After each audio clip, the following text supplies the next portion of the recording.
Dalam ajaran Islam, kepemimpinan dan ketakwaan adalah dua sisi mata uang.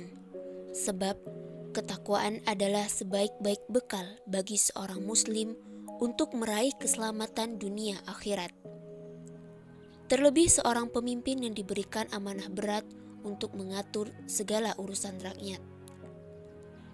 Pengertian takwa menurut Abu Hurairah yang dijelaskan Ibnu Abi Dunya dalam kitab At-Taqwa adalah kehati-hatian dalam menjalani kehidupan agar tetap dalam koridor hukum Allah dan tidak terjerembab dalam kubangan dosa.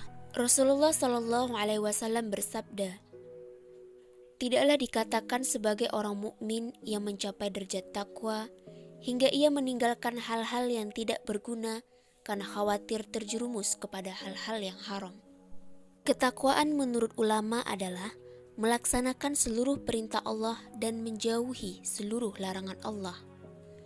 Dengan demikian, indikator ketakwaan seorang pemimpin adalah menerapkan hukum-hukum Allah secara kafah di seluruh aspek kehidupan bernegara sebagai manifestasi ketakwaan.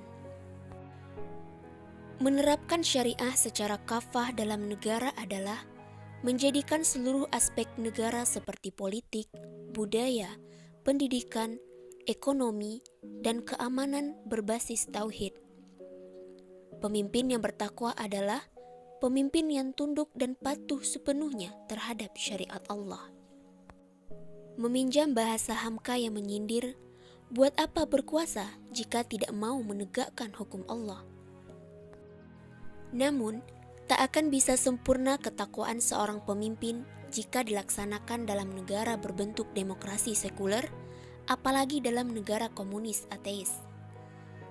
Kesempurnaan ketakwaan seorang pemimpin hanya bisa direalisasikan dalam daulah Islam yang menerapkan Islam secara kafah. Inilah pentingnya seorang pemimpin yang bertakwa ditopang oleh sistem negara yang juga Islami. Hanya dalam daulah Islam, keimanan dan ketakwaan rakyat dan pemimpin bisa diwujudkan secara sempurna.